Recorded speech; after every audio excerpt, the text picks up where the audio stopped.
परिचय। दोपहर के खाने का वक्त है। प्रीति का परिवार डाइनिंग टेबल पर बैठा है। प्रीति अपनी प्लेट पर नजर डालकर भौहें चढ़ाती है। उसकी मां ने पालक की सब्जी बनाई है, लेकिन यह प्रीति को अच्छी नहीं लगती। प्रीति की मां उससे इसे खाने को कहती है क्योंकि यह उसके शरीर के लिए अच्छी है।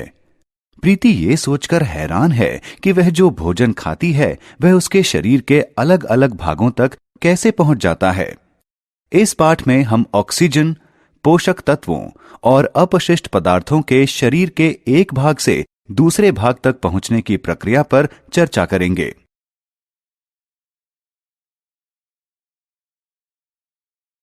उद्देश्य।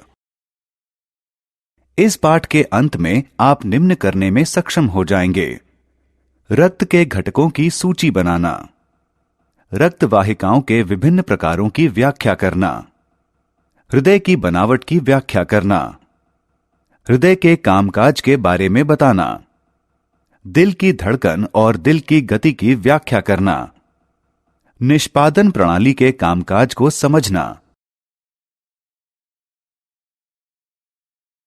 रक्त। राहुल ने अपने स्कूल में 100 मीटर की दौड़ में हिस्सा लिया। दौड़ते समय वह गिर गया और उसे चोट लग गई। घाव से कुछ देर तक रक्त निकला और फिर जम गया। ये देखकर उसे उत्सुकता हुई। वह जानना चाहता है कि ऐसा कैसे हुआ। रक्त एक तरल पदार्थ है जो हमारे जिंदा रहने के लिए आवश्यक है। यह ऑक्सीजन तथा पोषक तत्वों को शरीर के अंगों तक पहुंचाता है। यह अपशिष्ट पदार्थों को शरीर के अंगों से बाहर निकालने के लिए भी अपने साथ ले जाता है। रक्त में रक्त कोशिकाएं होती हैं जो प्लाज्मा कहलाने वाले तरल में तैरती रहती हैं। प्लाज्मा का रंग पीला होता है और इसमें 90% पानी होता है। पानी के अतिरिक्त प्लाज्मा में हार्मोन, प्रोटीन, ग्लूकोज और कार्बन डाइऑक्साइड भी होते हैं। रक्त कोशिकाएं 3 प्रकार की होती हैं: लाल रक्त कोशिकाएं यानी आरबीसी, श्वेत रक्त कोशिकाएं यानी डब्ल्यूबीसी और पट्टिकाणु यानी प्लेटलेट्स। आरबीसी को एरिथ्रोसाइट्स भी कहते हैं। इनका आकार किसी तश्तरी जैसा होता है। इनमें हीमोग्लोबिन नाम का एक प्रोटीन होता है जिसमें लौह की अधिकता होती है और इसी से रक्त को उसका लाल रंग मिलता है। हीमोग्लोबिन शरीर के विभिन्न हिस्सों तक ऑक्सीजन को पहुंचाता है। डब्ल्यूबीसी को ल्यूकोसाइट्स भी कहा जाता है। इनका आकार अलग अलग होता है। ये शरीर में दाखिल होने वाले जीवाणुओं और विषाणुओं से जूझने के लिए एंटीबॉडीज को उत्पन्न करते हैं। पट्टिकाणु यानी प्लेटलेट्स को थ्रोम्बोसाइट्स भी कहा जाता है। इनका आकार अंडे जैसा होता है। इनसे रक्त के थक्के बनने में मदद मिलती है।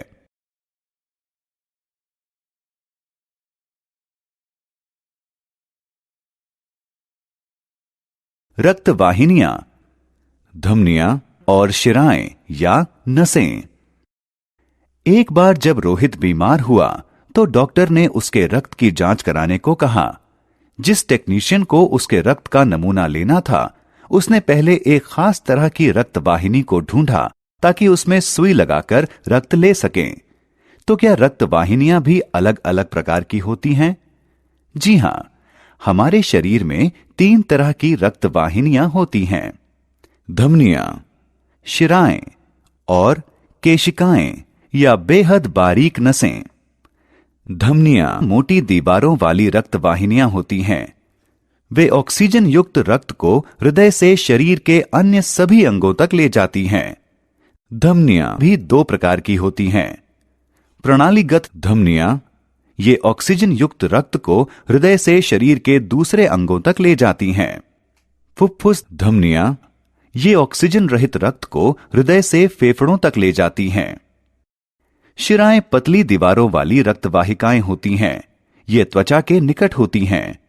ये ऑक्सीजन विहीन रक्त को शरीर के विभिन्न हिस्सों से हृदय तक ले जाती हैं। अधिकतर शिराओं में शिरा परक वाल्व यानी वीनस वाल्व होते हैं जो ये सुनिश्चित करते हैं कि रक्त केवल हृदय की ओर ही प्रवाहित हो। ये वाल्व रक्त को वापस बहने से रोकते हैं। इन शिराओं में रक्त का दबाव धमनियों से कम होता है। शिराएं दो प्रकार की होती हैं। प्रणालीगत शिराएं, ये ऑक्सीजन विहीन रक्त को शरीर के विभिन्न हिस्सों से हृदय की ओर ले जाती हैं। फुफ्फुस शिराएं, ये ऑक्सीजन युक्त रक्त को फेफड़ों से हृदय की ओर ले जाती हैं।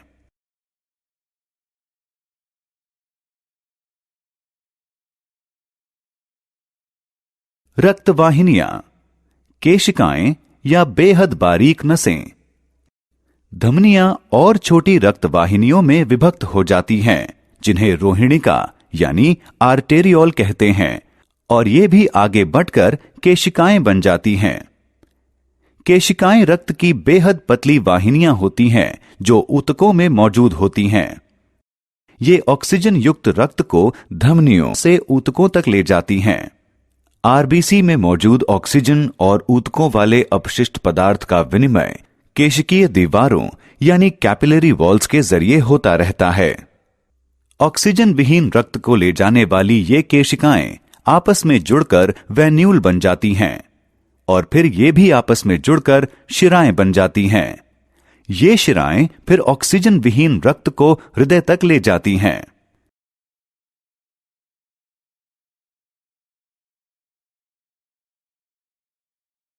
हृदय की संरचना। हृदय मांसपेशियों से बना एक अंग है जो सीने में बाईं ओर स्थित होता है। इसका आकार इंसान की मुट्ठी के बराबर होता है। यह रक्त को शरीर के विभिन्न हिस्सों तक पहुंचाने का काम करता है। यह पेरिकार्डियम नामक एक सुरक्षात्मक थैली में लिपटा होता है। हृदय 4 कक्षों में बटा होता है। ऊपर वाले 2 चेंबरों को बायां अलिंद और दायां अलिंद कहा जाता है। नीचे वाले 2 चेंबरों को बायां निलय और दायां निलय कहा जाता है। सेप्टम नामक एक मांसपेशी हृदय के बाएं और दाएं हिस्से को अलग अलग करती है। हृदय की कार्यप्रणाली। हृदय का दाहिना भाग शरीर के अन्य हिस्सों से प्राप्त ऑक्सीजन विहीन रक्त को शुद्ध करने के लिए फेफड़ों में लाता है। हृदय का बाहिना हिस्सा फेफड़ों से प्राप्त ऑक्सीजन वाले रक्त को बाकी शरीर में पंप करता है। हृदय सिकुड़ने और फैलने की एक खास ताल के जरिए रक्त को शरीर में प्रवाहित करता है। जब हृदय फैलता है तो यह रक्त से भर जाता है और जब यह सिकुड़ता है तो रक्त हृदय से बाहर चला जाता है। हृदय की एक बार फैलने और सिकुड़ने की प्रक्रिया को दिल की धड़कन कहा जाता है। 1 मिनट में दिल जितनी बार धड़कता है उसे हृदय गति कहा जाता है। किसी स्वस्थ वयस्क मानव का दिल 1 मिनट में 70 से 80 बार धड़कता है।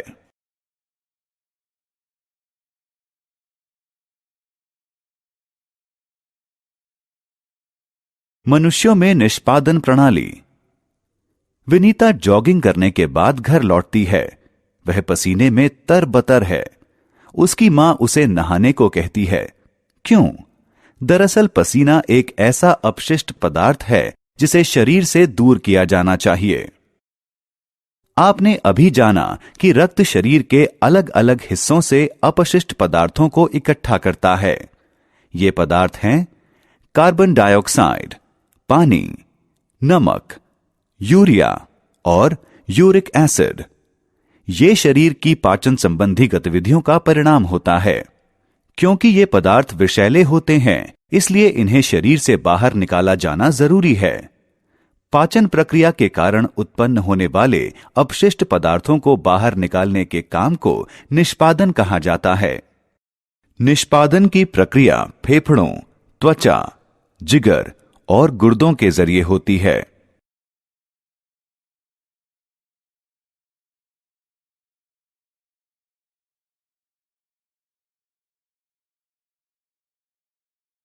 सांस छोड़ने की क्रिया के दौरान फेफड़े शरीर से कार्बन डाइऑक्साइड को बाहर निकालते हैं।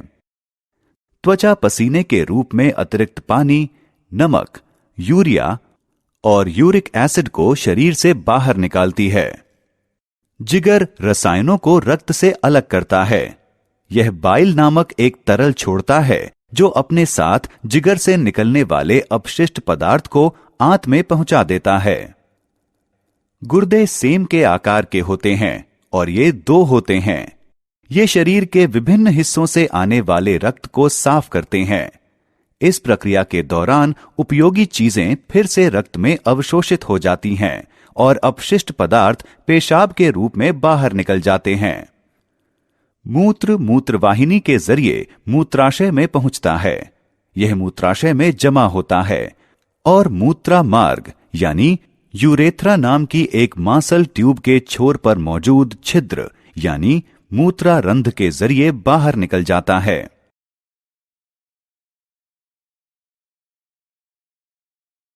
सारांश।